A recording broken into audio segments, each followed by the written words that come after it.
is Penny Caywood, and I'm the Artistic Director of Youth Theater at the University of Utah.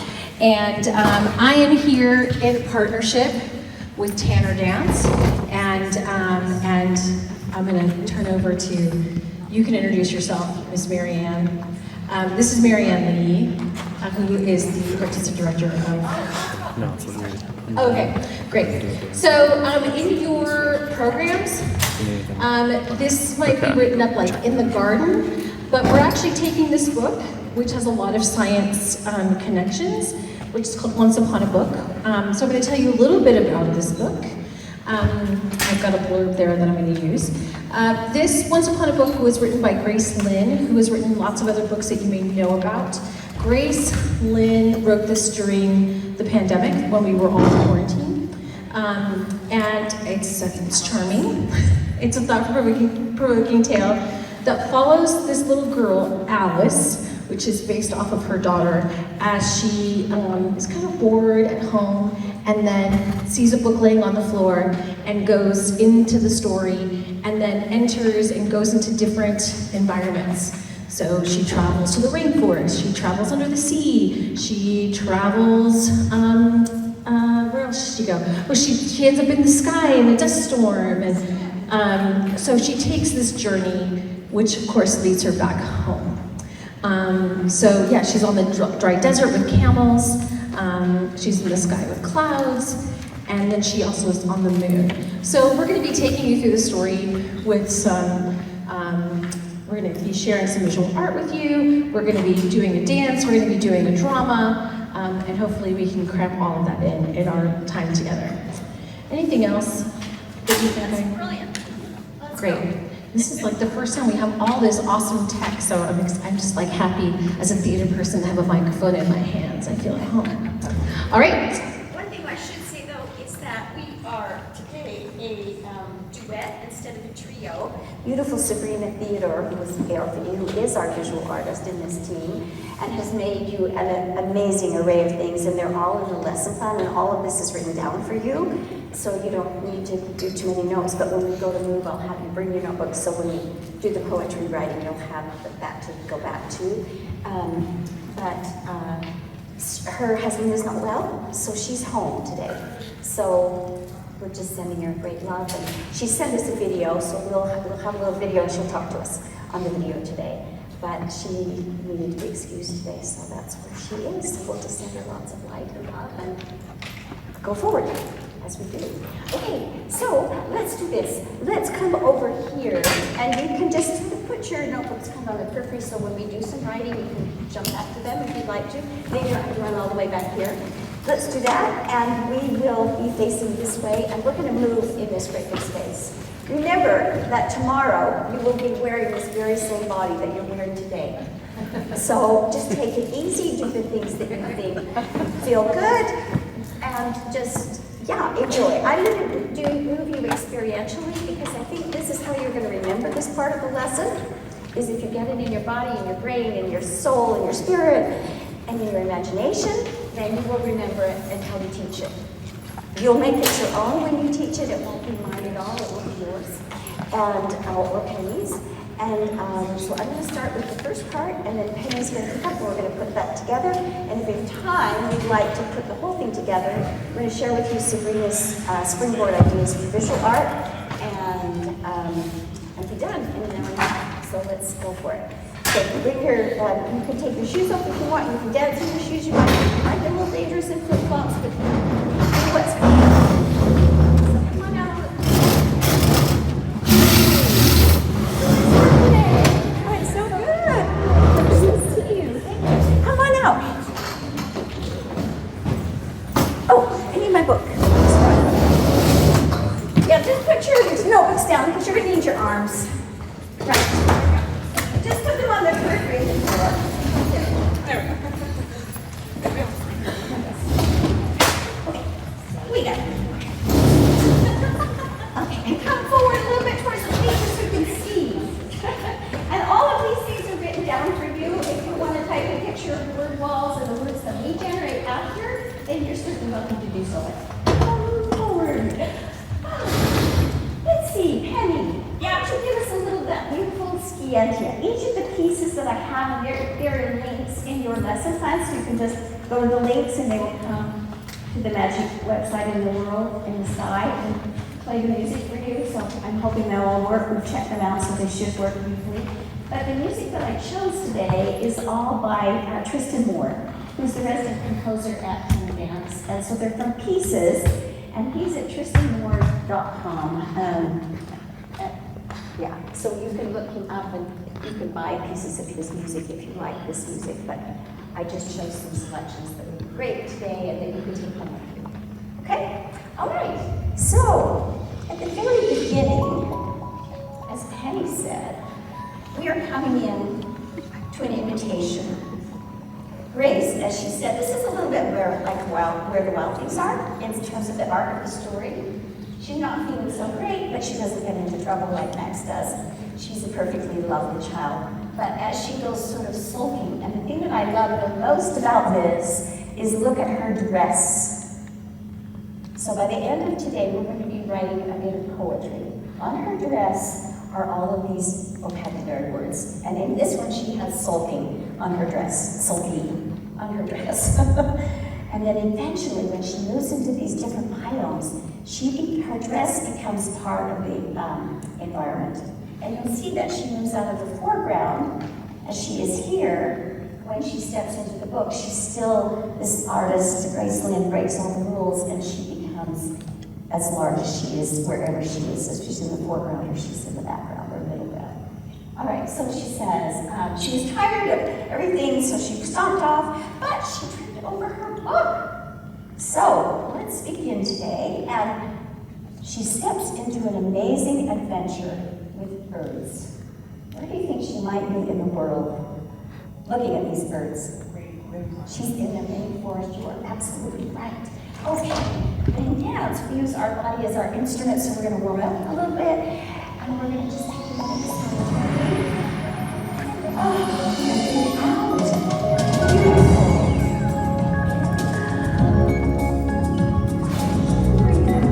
Close your eyes for just a second and go inside yourself. In case you didn't do that yet today, I did not. And let's stretch out. We're going to go reaching. 1, 2, 3.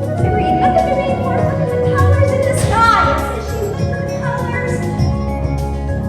And she spread them out. So spread your cape out all over. Let your knees be loose. Let your belly nice, stretching your hamstrings. And go bouncing. 2. Are you ready to beat the music? Nice little tempo. And now you're taking those colors and you're going to be painting.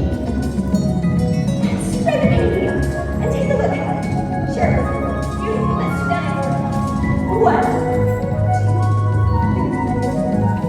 And let's stretch. 2, 3. Bend your knees, mix the colors. Let your body relax.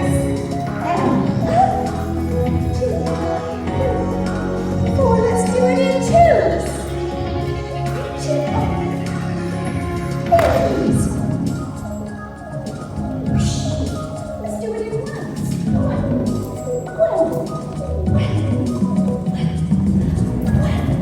Get your back more. 1. Last time. Rest. Thanks, Miss Penny. If you just turn that down, that would be great. Thanks. All right. When she gets there, it says in the book, that's a pretty quick warm-up. We're going to do one more thing. They say, she says, the birds say to her, that sounds like our home, said the birds. Turn the page and come in. So I've just taken that rhythm. That sounds like our home. Turn the page and come in. Let's say it together and then. That sounds like our home. Turn the page and come in. So we're moving into the realm of time. We'll come back to time, but let's put that in our feet to warm our feet up. It's going to say, I'm sorry I don't have a magni today, so I'm not as brilliant a dancer as I usually am, so forgive me. It's going to say, Prince, Prince, Prince, Prince, hold, and then you're going to moving, Prince, Prince, in place,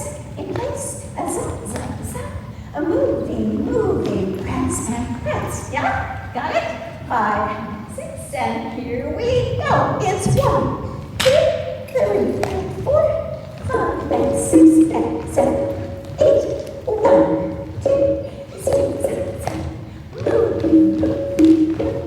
And next. Beautiful. And it says, so she did. So you can either do, so she did, or you can do, me, I'm ready to begin. All right, wherever you want. Ready, go. So she did. Oh, I love that enthusiasm. I saw a smile. I saw arms. I saw that. One more time with enthusiasm. And so she did. Beautiful. Woo, I love those words. Great. Okay, so I'm doing this in light speed today. Each of these is a little lesson, and they're written down for you as lessons, and same with Penny's information necessary. Same with Sabrina's. There are lessons that are in there for you to expand and use. So you could use all of those ideas and lessons for what you heard say, what did you say? Okay. But she does, in fact, go to the rainforest. She steps on in. And now the words on her dress have changed. So they say, what happened next? May tell where she was too dark to see. It's all kinds of really wonderful invitations. And then she comes into the rainforest, and this is actually how I made my classes. I put stickies in my book with all my ideas. In this rainforest, what do you see? Birds, thank you. What else do you see? Insects, foliage. What are the 4 levels in the rainforest? Emergent, understood, forest, right? Okay, she sees all of those things in this picture. We're going to write some of those things down on our board walls over here. But today, this is going to be our space page. Because making dance is like making chocolate chip cookies, but there are only 3 ingredients. Space, time, yeah, space is, yeah, shape, and wonderful. Shape lives in this area shape lives in the area of space, yes. Time, somebody said, and the last one is energy. Energy, yeah. And those sound a little esoteric, but they're not. They're like physics. They're like everything we do in science. They're just pervasive in the world, right? So just think of them that way. Don't think of them as strange things, but we'll investigate each of them for a moment. So in a very short way today. And here's the space. So space means just what this beautiful lady whose name is Tina. Nice to meet you, Tina. Wish I knew all of your names. She says shape. Give me an idea of a shape. You have a great shape on your t-shirt. Oh, you do. Make your own shape. Oh, I love it. She's got crisscrosses in her shape. That's a beautiful shape. And that could be her name, Tina, right? She could bring that shape. We could each make a shape, and we'd already have an instant dance. But today, let's go moving through the space just a little bit. Would you give us that same Scientia one, Miss Penny? And we're going to move through the space a little bit, and then we're going to do some things to make a shape on a high level, a middle level, or a low level. This space is about levels, it's about direction, it's about focus, and it's about pathway in space. So in between, we're going to put some pathways in space. Okay? And we're going to move through those pathways. In what ways could we move through the pathways? We could skip. How does the skip sound? Exactly right. You're absolutely right. Zazi, zazi, zazi. Okay. What's another one that lives in that film? A skip.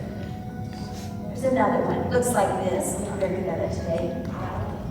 Gallops, yes. And then there's this one. Going sideways. Chassé slide. Okay, we call it skip, gallop, slide. All right. So you may go between in those locomotor paths, ways, lines, and drawing lines on the floor with your feet. You could also make some pathways in the air with your arms or your hips or your ribs, okay, or your elbows, or your nose.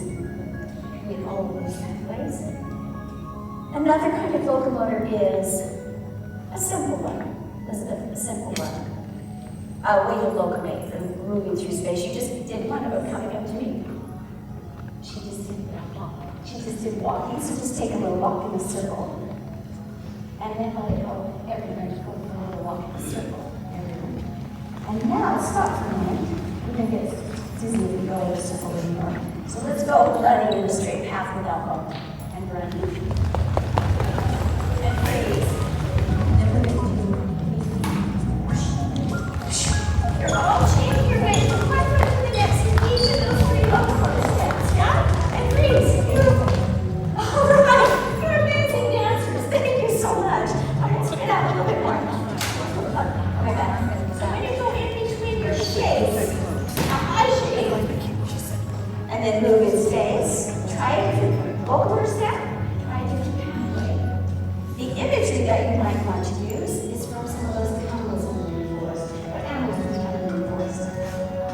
You know we have birds.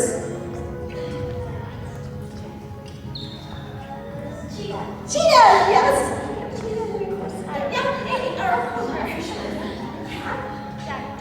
Jaguars is what I was thinking. Yeah. What else do we have? Monkeys, hollow monkey, or move and slide. Hollow monkey. What else is in there? Frogs, lovely. Ooh, yes, wonderful jumping frogs. Oh, we didn't do jumping, sorry. Jumping is 2 feet to 2 feet. Hopping is 1 foot to 1 foot, yeah? Okay. So when you want to jump, don't tell your kids, hop, hop, like a frog. They'll hop, the rest they don't have no legs. Poor little frogs. No, we don't, they have 2 legs and then they jump. Okay. Good. All right. Frogs is wonderful. And how about sloths? So maybe you want to move slowly through that rainforest. I got the whole sloth in the rainforest. They're not cuddly. They really want to cuddle with you. They've got those long fingernails. Some people love them, but it's good. All right, so let's start in the beginning shape by, can you see my magnet person over here? You probably can. This is Magnet Man, and this one's Magnet Girl today. She's got a skirt. So I say, put your head someplace, put your arms someplace, put your legs someplace, and then always you want to change the back, because that's what will make the shape be exciting. Yeah? Is changing your back. Yes, absolutely right. I love it. Great, that very same shape. Wonderful. All right, put your head someplace. Change your arms. Change your feet. Change your back. And let's take this to this shape, whatever it is. Take it to the high emergent place in the rainforest. And take it moving through space. Whatever that will you want, maybe it's a purple butterfly. Whatever you want.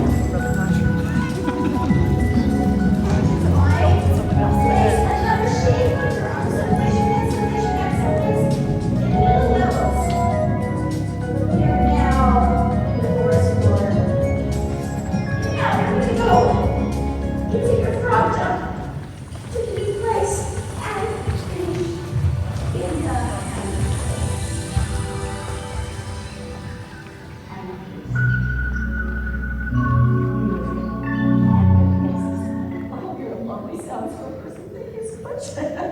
all right, so can you keep that in your brain? And at this point, which we're not moving because I'm looking at the clock going, oh my gosh, this time is flying by. We would write our science words. Things in the biome of the rainforest. God bless you. We would write our language arts words, the nouns we used, the verbs we used, the adjectives we used, the adverbs, adjectives, the conjunctions, the prepositions, so we'd have those words to work with. And in the last section, we would put some of the dance words so that you're going through what you've done with your kids in space. Halfway, level, shape. Okay, but we're going to go to the next page very quickly. And I apologize for going so fast. You know, this inductively and not doing some perceive and reflect with you and to see how beautiful this is. I'm the one who's seeing how gorgeous it is. But this is the picture from the rainforest where she disappears coming into the rainforest. You'll see this in your book. This also online. She goes to the desert, and we're going to pass that. Penny's going to work on that today. And we're going to go to the ocean, into this biome. And we're going to focus on the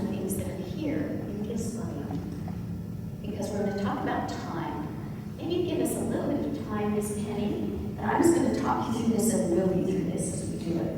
We're going to go from the two elements of time, which is breath time. Oh, I love that. She just took this great breath. You know, everything. Stop here and take a breath. Okay, breathe, everybody. Let's be in the ocean and just think of the energy you have to use to push through things.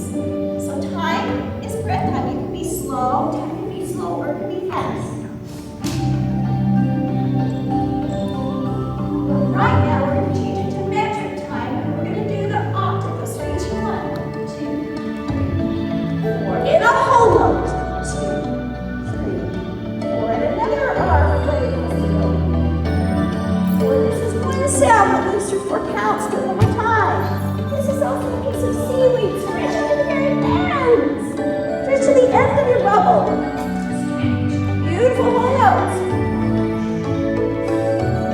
And we're going to go to the shellfish. Open. 2. Close. 2. These are halves. This is part of your core. Use the endings.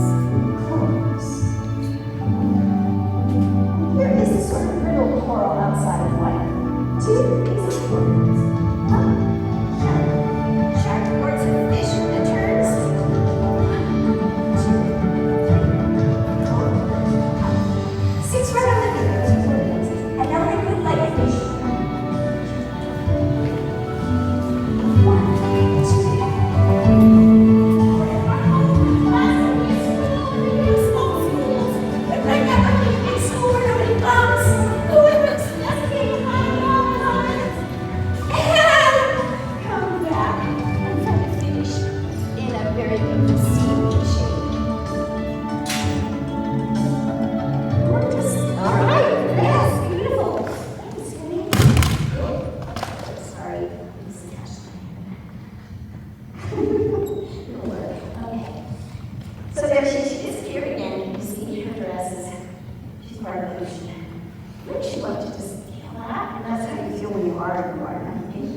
And then she gets kind of tangled. So she wants to leave. And so she does. And this one's my very favorite. She goes to a place that is boundless and free. So that's time. And this page is going to be energy. What does it feel like to be boundless and free? Energy in dance is the quality of the motion. It's a lot of force, anger, or it's a little bit of force. It's strong, it's percussive, it's sustained, it's lyrical, it's vibratory, it's exploding. So she goes to 2 energy places. First, the wind. We're going to do that. I'm just going to talk you through this with the music. And then she goes to a storm.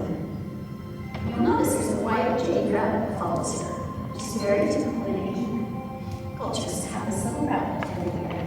So you see them on the pages. So let's just go moving for a minute in that boundless and free place. Just feel the wind. And now look at the place where you are, a cirrus cloud. Very wispy, moving quietly and gently through space. Cirrus clouds have lots of space in it. And then there's a bit more moisture in the air, and you begin to make a cumulus cloud. Nice and puffy and round. And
where right there we explored all kinds of energy. Can you feel yourself breathing? Can you feel your heart? So you might not like to move as much as I do, but you can be at tree club giving the directions. You could be writing sound. You could be giving those directions in those prompts. Oh, and that like an execution. I love that stairs cloud over here. Look at that cloud back there all by itself. Yeah. So here she goes into the storm. And she has this moment of reflection. And she's on her way back home because she decides that she's loved being here in all these biomes, but she also is beginning to get sad because she's missing home. Ever miss home? I was in Italy last week and the week before, and I actually didn't miss home very much. But when it was time to go home, I thought to myself, do I love my bed?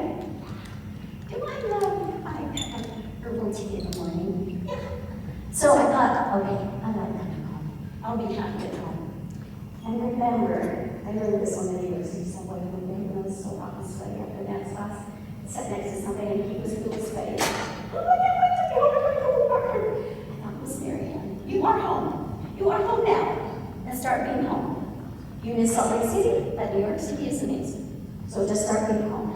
So just kind of take that beautiful thought into as you move. That home is you.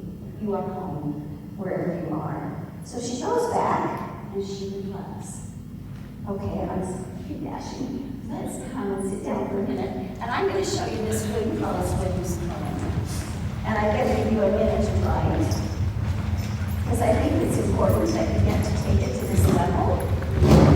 So even in a dance class, primarily a dance class, it's never just a dance class.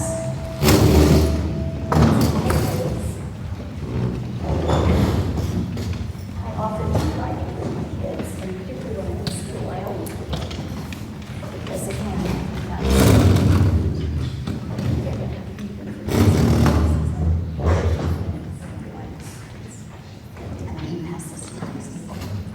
so, I need to steal the rest of his happen. So in the back of this, in my section, which is after this Penny's section of all those beautiful drawing ideas, it comes to, does anybody know Wallace Stevens as a poet? Wallace Stevens? Yes. Do you want to tell us anything about him? He's more contemporary than Wallace. He's not a contemporary with Shakespeare or with Donne or with, you know. He's a modern poet, and he writes lots of different things. We should have, I did 40, so we should have enough. Oh, there's an extra right here. Is there, and I've got an extra, and Penny has an extra. Who's missing? A lot of you missing? Okay, they're all also online. Heavenly Days. I'm sorry, I didn't run enough. So, anyway, let's let you look at this with me right now. But it's 13 ways, this particular poem is called 13 Ways of Looking at a Blackbird by Wallace Stevens. And it just has very short stanzas. Among 20 snowy mountains, the only moving thing was the eye of a blackbird. So that's the first stanza. My kids, some people think Wallace Stevens is kind of esoteric. I find him very accessible. There are some literary ideas and reflections that you might have to explain to your students, but that's also great to be able to explain those. So today, what I would do with my students is we would make a really tiny handmade book, and in each of the pockets, or not, this is just an example, or I would just do a folded book that opens. Penny has one to share with you. It could be this kind of a book that has pockets. But because this is about a book, so this is really a lesson in science, but it's also a lesson in literature and language arts. We could do a visual for each part of this book, or we could do a stanza. And in this lesson plan, it asks you to write. The first stanza would be reflect how you were today. That's your first stanza. The second stanza is an idea about space and the biome of the rainforest. The third stanza is the sea, the ocean, and the idea of time. And the last stanza is energy. And then the last one is the idea of just your reflection, how you feel at this moment. How do you feel at this moment after, besides just like, ooh, what was that? Coming out of the blender. What do you feel in terms of just your body? How you feel? Energized. Good. Inspired? Yes. Refreshed. Oh, thank you. That's how I feel when I move and do this kind of exploration, is refreshed. And that's also one of the reasons I use a book often as a springboard, because there's so many new refreshing ideas that stimulate and excite me, and I can make almost anything work. Or a science lesson, you know, where it says, let your students go out and experience the world. That's kind of what we did just now. So that might, and we could do, you know, we could do 5 ways of looking at the rainforest. This table could write that part of our poem. This part of the poem could be the energy part. This part of, so we could, I've done it in many, many ways, but it's a wonderful way of teaching students to look at an idea and to synthesize it into writing, to expand their vocabulary. We would have made word walls on the floor with all of the words from each of these biomes, with our dance words, with our language arts words. So they'd have some, with wet words, with heavy words, with light words, so that we have vocabulary to pull from. And those instructions are all there for you to see. So thank you so much. Madame. Great. C'est à toi. Okay, thank you. You're amazing. Thank you for being so enthusiastic. Just getting up and moving. You're wonderful. All right. I am also going to whiz you through parts of this. But y'all know how to do this. You're all teaching.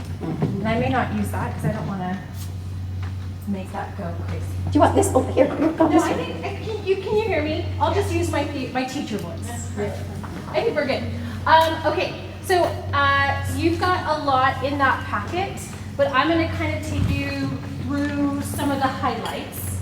And then we are going to look at the script. Mostly what I'm hoping to share with you is, of course, not just a play or a reader's theater based on this story, but also for you to see how my mind works, so that you can apply the same thing to any other story and see how you can get your students to help you put a new script together. So number one, I had the book. Actually, I took Marianne's book and then I took photos of it so that I would have the text, because I didn't have the book in my hand. And then I read myself the book using the voice memo option in the Google Doc. I read it to myself, and then after every sentence, I pressed return so that I would have every line on a new sentence.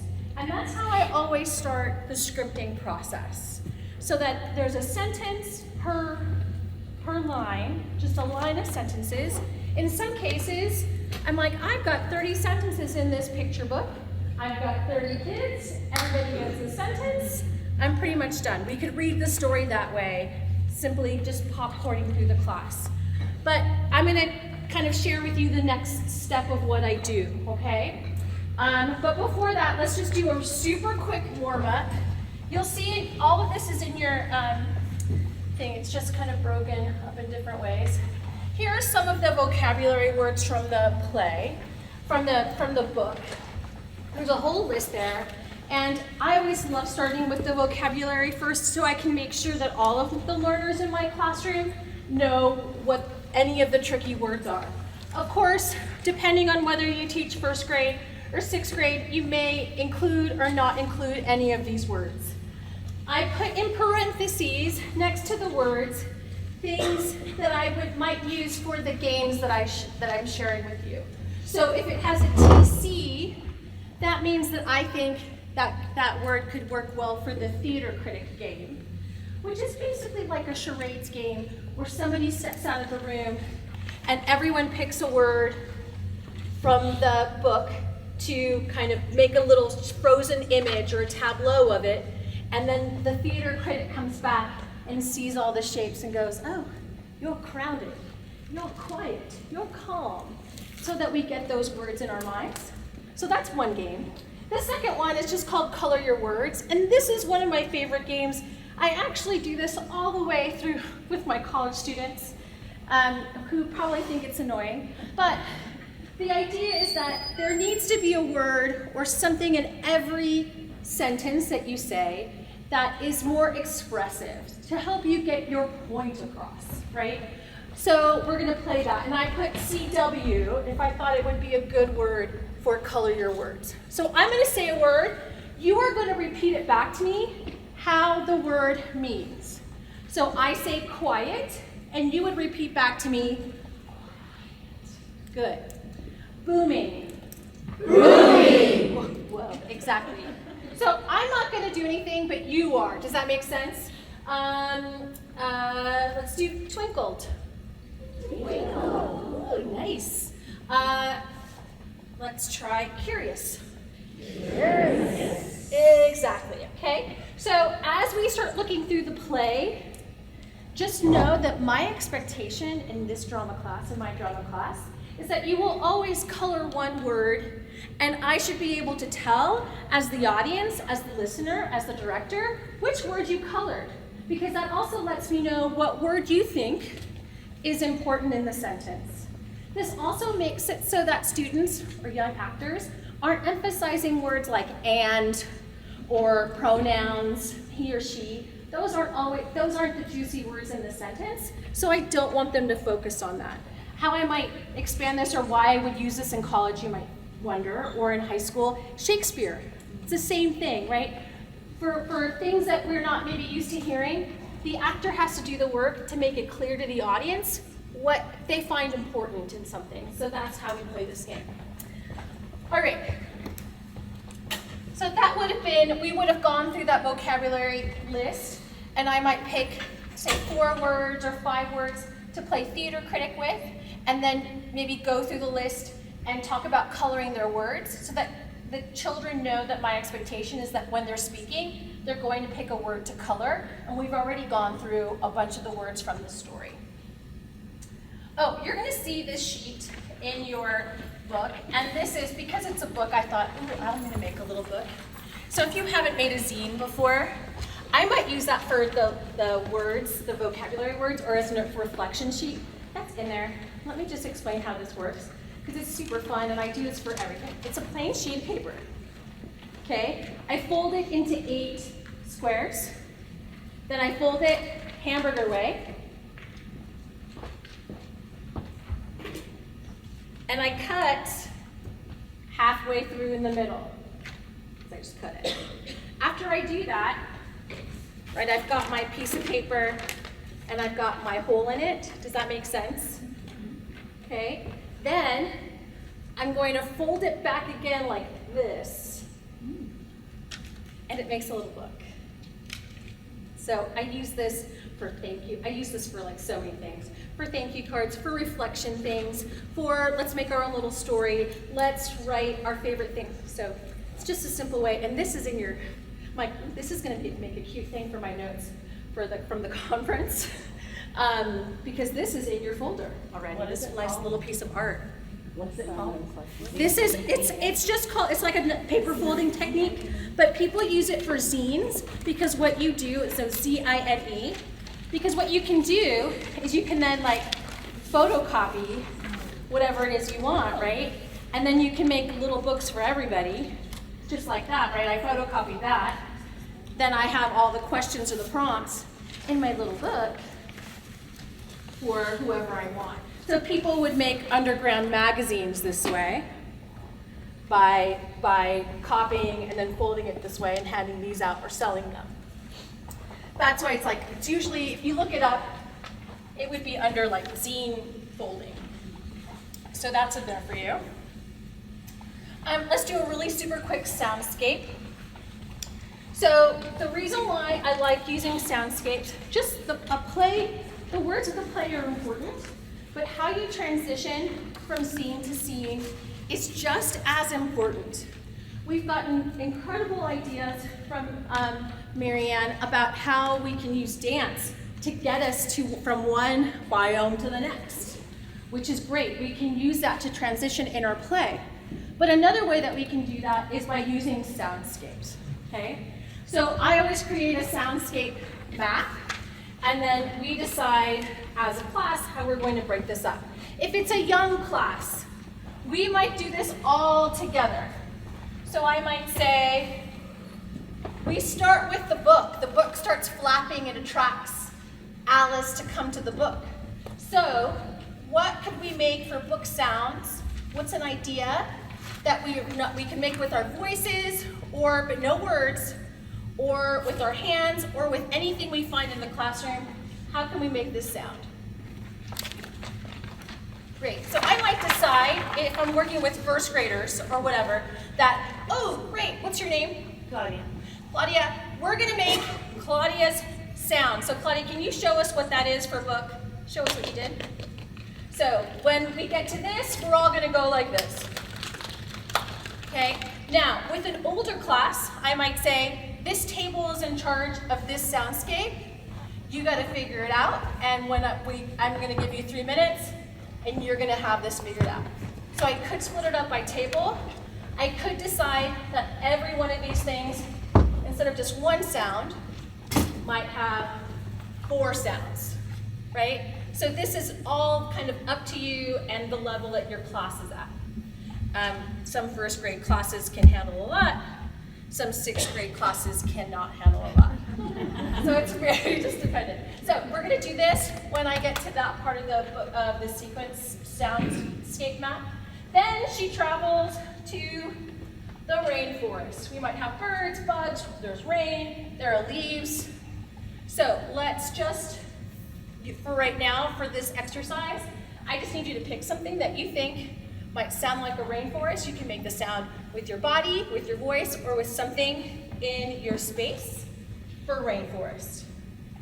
As I travel from one thing to the other, we should hear a transition from this sound to this sound, okay? Then we're gonna go to the desert. These are sand dunes in the desert. So does somebody else have a suggestion of something that we can do with something in our space that can create a sand dune-y sound? Great. This is universal sound for sand dune. Universal sound for books. Universal sound for sand dune. Then we get to water, the fish. Ooh, I like the bubble sound, great. We're gonna do that for that. Then we get to the booming thunder and wind. Yes, maybe some stomping, maybe some wind with your voice. Then we get to the moon, and when we get to the moon, it's silent. It's silent. So when we get here, we can stay silent, which is nice because that gives the teacher a break too for a second. And then she returns home where her mom is cooking dumplings. And so it could be, pencil sounds. It could be something in your space, right? So let's just try this soundscape by itself this way. When I point to it, I can use a little laser pointer to take us through. Here we go. Ready?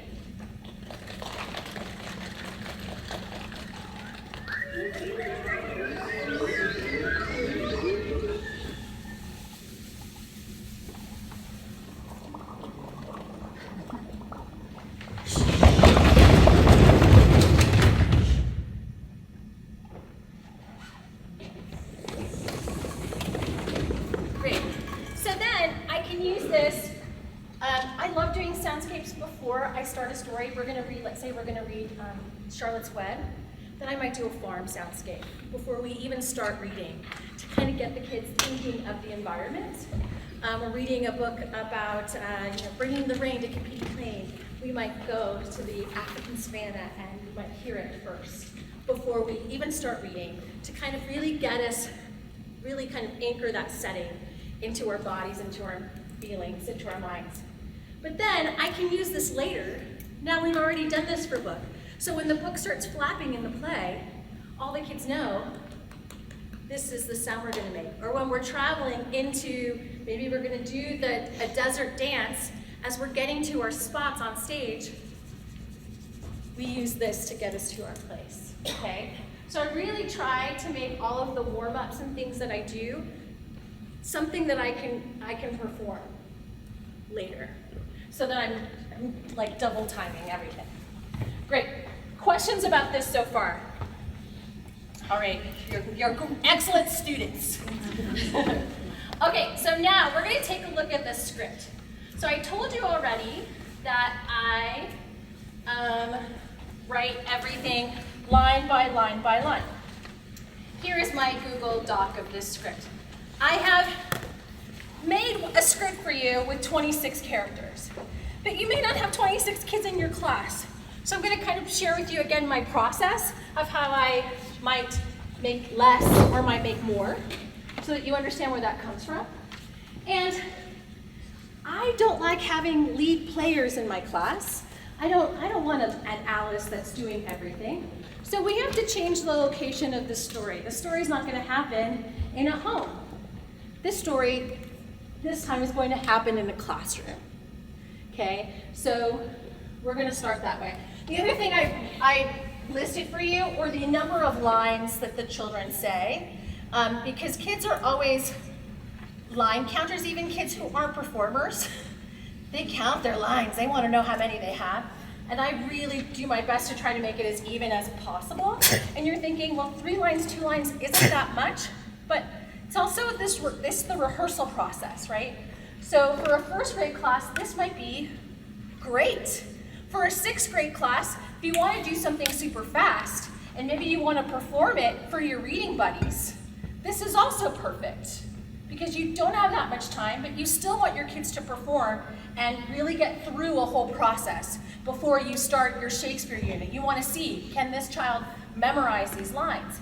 Can they use expression in their voice? All right, so then, I like to use kind of our standard script writing procedures here, where there's the name of the character and then what they're saying. But I set up my scripts now like Mad Libs. That way, we can, every class I use the script in is different, because we're going to need more ideas. So here is the first part, the book. Instead of narrators, we're gonna have book characters. And these book characters are what start the story. Once upon a school day, it was frozen and gray outside. Book 2 says, the class was tired of blank and staying inside with nothing to do. I need a suggestion. What was the class tired of? Math. The class was tired of math and science. And science. So sorry. And staying inside with nothing to do. Student 1, I wish I were someplace that wasn't so frozen and gray. So this is where we would talk, and in my classes, I'm always so lucky that I'm teaming with a classroom teacher. So, you know, if they're working on descriptive language, this would be great. I wish I were someplace that wasn't frozen and gray. We're describing where we are. So I need some more descriptive words for what our classroom is. I mean, we don't want to be there. I wish I were someplace that wasn't hot inside. I wish I was someplace that wasn't boring. Let's do and confined. So this is where your other vocabulary words can come in handy, or whatever it is that you're working on. But now we've already started embellishing the story and turning it into something that's a little more original. The students began to stomp away, but something flapped nearby, and these are the book students. They're making the prop sound effect. That's strange. Let's check these books out. So I made the same number of books as students, so every student would have a prop, would have a person that was their book, right? So maybe if I'm the book actor, maybe my task, I have to have strong arms, because my task would be, whenever I'm in book thing, I have to be like this, and then maybe I do this for my sound when I'm trying to attract the student to come my way. This might be how I stand all the time. I open my book, I close my book. So if you are my student, when it's that part in the play, I might have to open so that you can read what's in my things. Or I could go like this and open my book this way. I could be holding, the book child could be holding a book prop to open for It could just be a folder, it could be anything. So that's strange, let's check these books out. Once upon a time, there were students in, I'll say, Miss Penny's class. I'm not a miss, I'm a Ms. Miss Penny's class. They went to a place alive with color where even the morning dew was warm. Birds pop out. That sounds like our home. Turn the page and come in. The birds leave, the kids all follow, so everyone says so they did, and then we transition. So we can either insert our soundscape going into the rainforest, or we can do some of the beautiful dancing that you did as we transition to the rainforest or to the jungle. Does that make sense? Great. So here's a place where you could add more actors. Bird 1 can say, isn't the air so nice and warm? Bird 2, or bird 3, or whatever bird we need, because we need more than 26 actors, could ask another question. What might a bird ask? Because the birds think that their location is awesome. Isn't the air so nice and warm? What else might a bird say? What other question could they say? What? There's so much to eat. There's so much to eat. We might want to make some joke about bugs, right? Joke about eating bugs could insert here. There's so much to eat. Student says, the air feels as if it's coming from an oven. Join us and play in the leaves and flowers. We can add another line for another bird, which is another invitation. And it could start the same way. Join us and find some delicious, this is our delicious bugs to eat.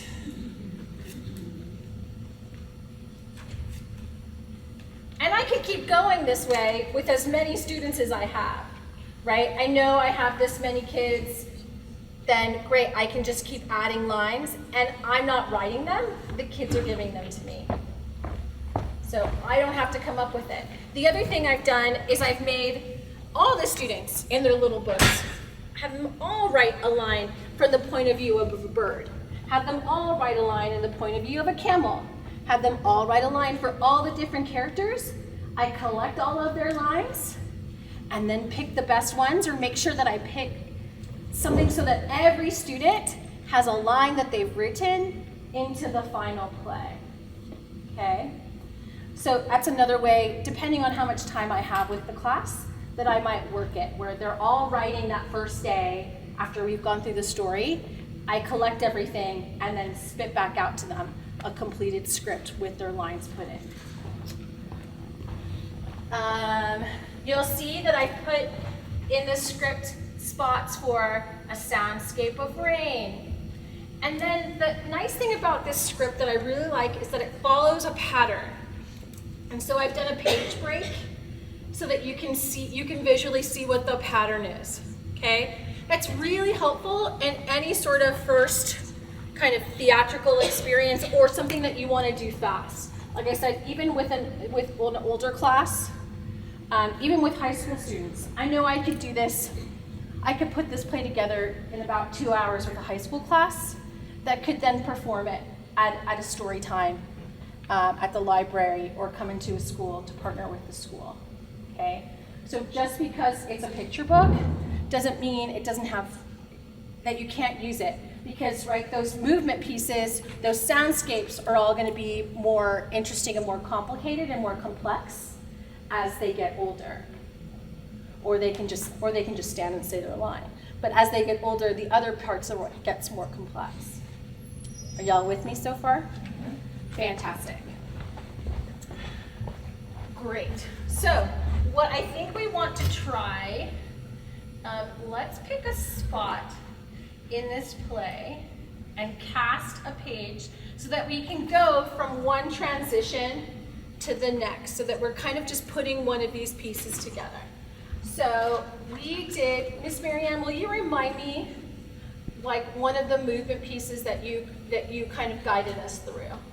We could do, which one did you like the best? Ocean. Okay. Ocean. And because it has those lovely note value changes, and I'll talk through as we do it. Great. So we're gonna go from, all right, it goes from camels to the ocean. Perfect. So we're gonna start, if you were looking at your script, it is, oh, I don't have the page numbers in my Google. 13. Thanks everyone. Page 13. So we're gonna start by making our soundscape, which is the sand soundscape, into the desert, okay? For this page, I need 2 camels. Who volunteers to be 2 camels? Camel number 1. Oh, don't make me assign you cards. Thank you. Camel number 1. Camel number 2. Thank you. I need a student 1, 2, 3, and 4. Need 4 students. 1, 2, 3, and 4. 4. Thank you. I need 1, 2, 3. I need 3 books. Book number 2. Thank you. Book number 3. Who would like? Book number 3. Thank you. And book number 4. Perfect. And I skipped book number 1 for no reason. Great. Book number 1. And then I need 2 fishies. 2 fishies. 1, 2. Great. All right. So if you are my actors, bring your scripts with you. We're going to go back over to this performing area. And everyone else, everyone come, because I'm going to put you on the stage. Because in this particular scenario, I'm lucky I've got 40 actors to work with. All right, so we're going to be transitioning into the desert, and then we're going to be moving into the ocean. Right, we're going to pretend that that wall is this is our stage, so I'm the audience, sending all the actors on that side. If you are an actor that hasn't been assigned to anything yet, you're here, perfect. Great. Right, so you are going to be tasked by helping create the environment and the setting. Okay, you're going to create a frozen image or a tableau in the background that are these sand dunes, right? Does anybody have a suggestion on how you can make a shape of a dune? With 1 person or with 2 people? All right, yeah, I just saw what you just did. You just went down on these, which is great because we're gonna want levels. So if you're 1 person and you're like, I don't wanna play with anyone else, make a shape on your knee in the back. You are a sand dune. You're a little, if you're like, I want to hold my friend's hand the entire time that we're doing this play. Can you be my friend? Can I hold your hand? Okay, we're gonna make a sand dune together. You might make a sand dune like this. This is our sand dune. All right, so I need you all in a second when I say transition. You're gonna be making that sound, and you're all gonna go behind these actors. Actually, what if half of you go stage left, or stage right, and the other half come over here to stage left. You're going to come onto the stage, but you're going to go behind these actors to create your stand. You're on stage yet, so stay on stage. All right, where are my 2 fish? Right there.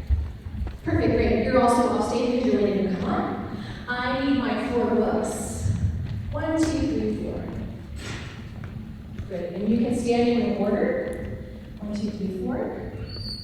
Lovely. Let's kind of make you a little angle so that you're like in a line this way. So 1, 2, and we take a step back. So we go. There we go. Like there's 3. Come down. Great. 1, 2, 3, 4 on this side. Anytime you're a book, if you were a book that you're coming on later, that's the book spots. 1, 2, 3, 4. My students, student 1, student 2, student 3, student 4. In a line, kind of matching that side. Because we want to make space so that we can see the beautiful environment in the middle and the camels. Where are my camels? Perfect. In a second when we transition, you're going to be on this black line right in the middle. Okay? Great. Are you all ready? All right. Oh, I can't play the music while I'm reading this. I'll play music. Oh, great. Is that okay? Yeah. Here, it should work. Great. Okay. All right. We're going to do, if you play like the desert one. Yes, I'll play the sounds of the desert. Great. Super. While she's doing that, I'm going to say action. I need my sand dunes to come in place. My two camels are going to go to the middle. You're all going to be making your soundscape sound as you get there. Ready, actors? And action.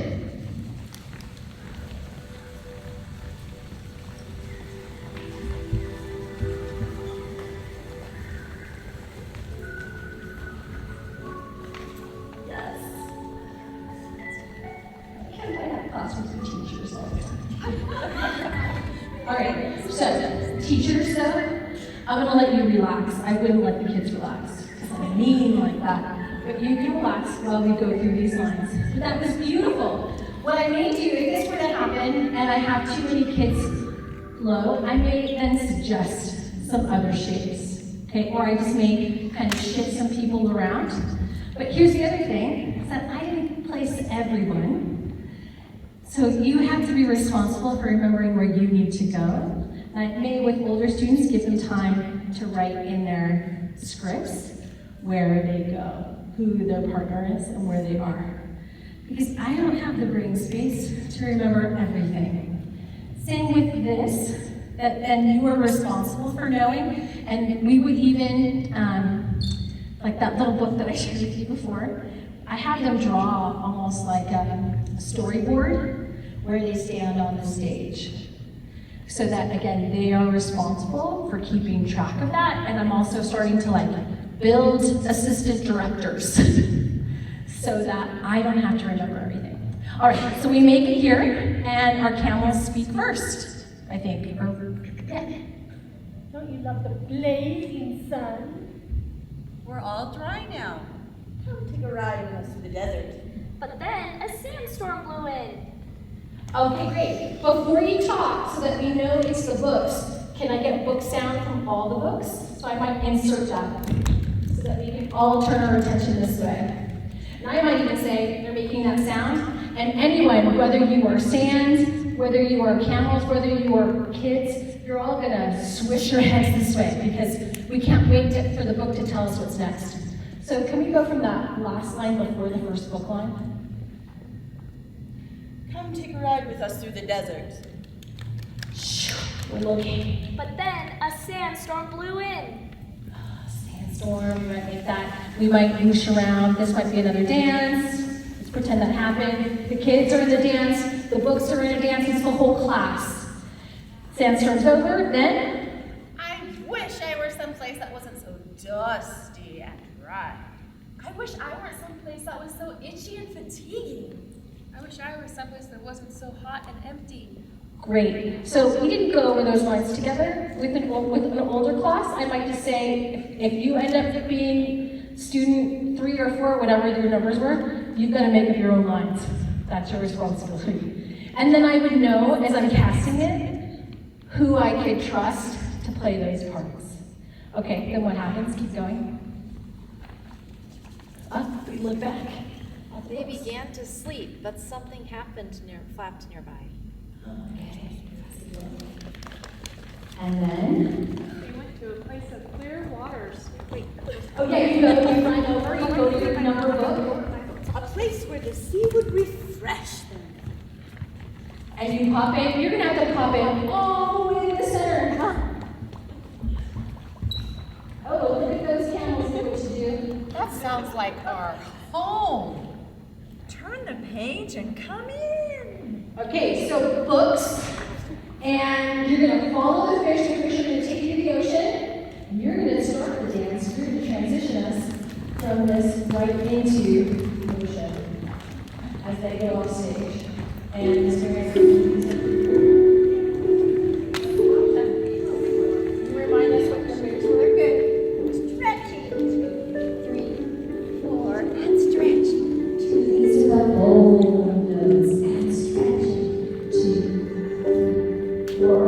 octopus and shellfish closing to upward, close to upward, high and low, and close. Sharp ones, 2, 3, 4, change ones, 1, 6 measures, 7 measures, and moving fish, above.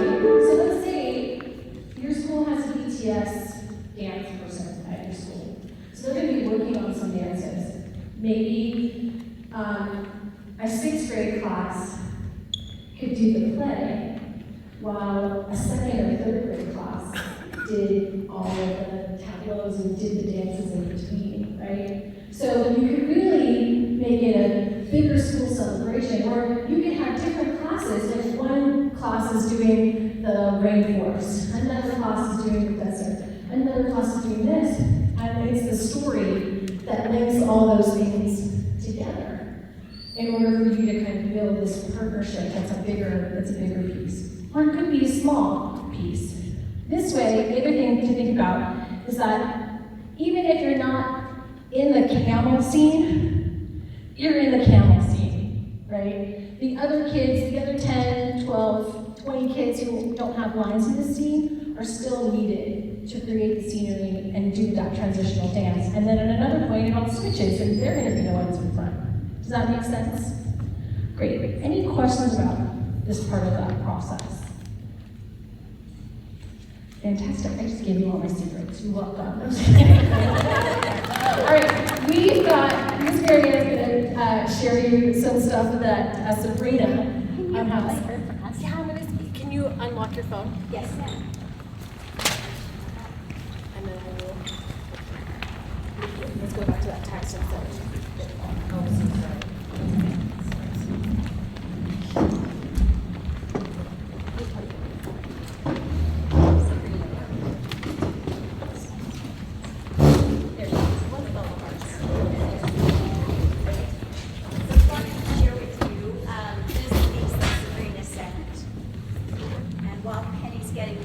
Sabrina loaded, she took this idea of a child in the foreground, and she started in the visual art exercise of just writing her name. So she had this drawing exercise of writing the letters, and then making the letters into things within the book that she found.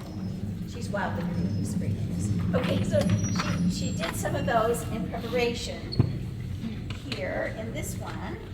So and you're welcome to stay for a minute after and just take a look at these. But she started with letters in this, and then she went on to make objects, things, nouns that we have on our word wall, right? In this particular garden.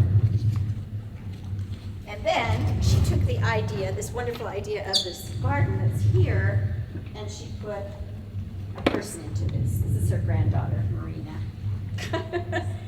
And then she also wrote a poem about Marina in her book. So she's made it, many, many layers in the way that Grace Lynn does in her book. Yeah. See, look, butterflies do have feet. They have instant feet for proper walking. Marina was so excited to share her discovery. Not only can butterflies dance, swirl, bow, or flutter, they can march on their 2 feet. So she made that. And then the other one is the one about Alex. And then she did a simpler idea, but also a just extraordinary, a 3D version of one of the spaces. And she's just layered it and cut it out, and she's got pictures of these in her lesson plan for you. But you may also take clearer pictures if you like after.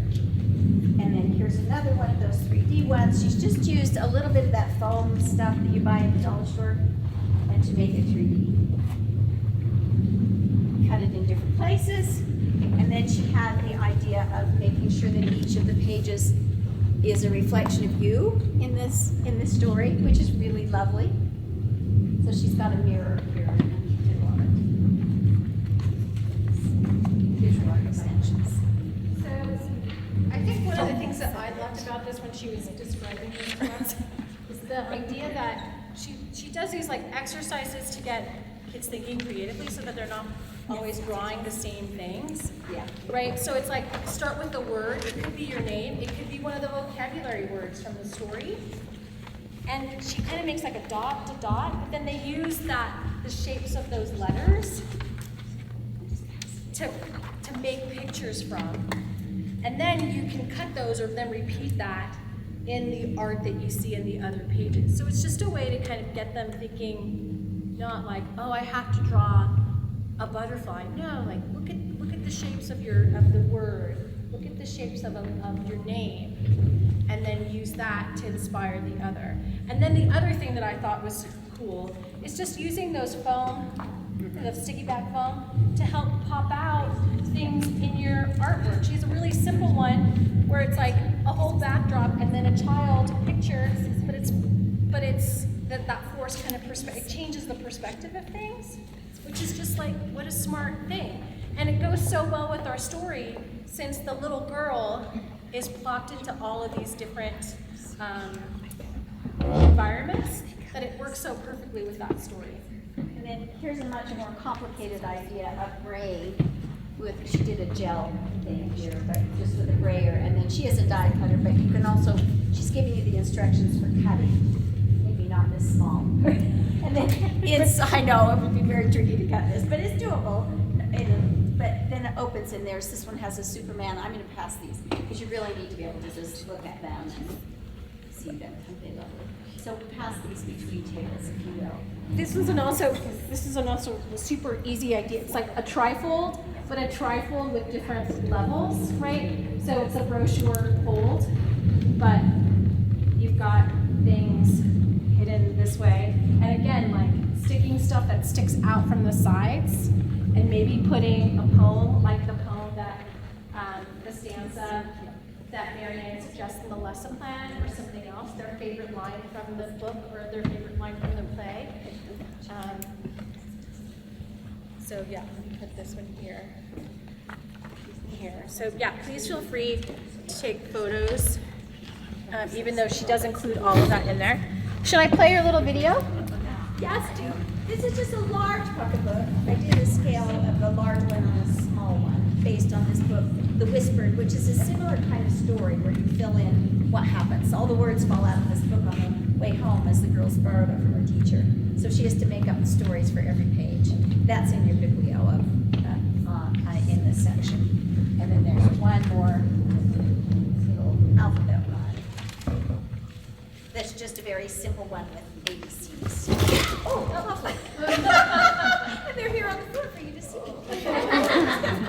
No, they're all right. I'll clean them up after. You're good. Anyway, they fit inside the pockets, front and back. And that's kind of great too. But those could be poets. That could be another way of journaling, Sorry about that. Can I play it? Yes. And here's Sabrina. Hi everybody, welcome. My name is Sabrina Theodore, and today you're going to be looking at different art pieces as possibilities for your class. I had a lot of fun creating and examining and playing, as you are going to do today with Marianne Lee and Penny Caywood. It will be a magical experience. So as you look at the different pieces, I want you to keep in mind that art exercises, warm-ups, are a lot of fun. They open up the mind.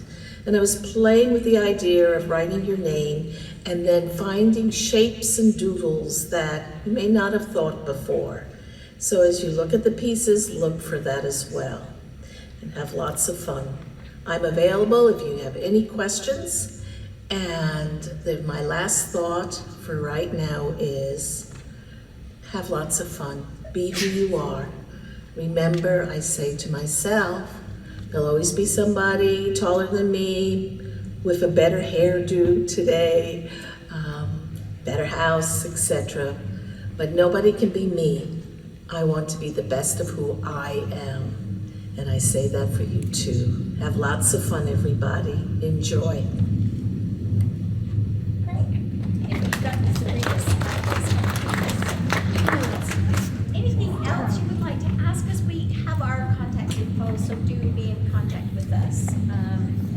yeah, you should be getting all of this digitally as well from the conference. But if there's something like, if you want the Google Doc that I was just writing in, if you prefer the Google Doc, just email me and then I'll just share it with you. That's super easy. And the same with Sabrina, if you've got questions about the artwork, she would love to interact with you, you know. So yeah, please reach out to us. We want to be your resources. Great. So much. Thanks.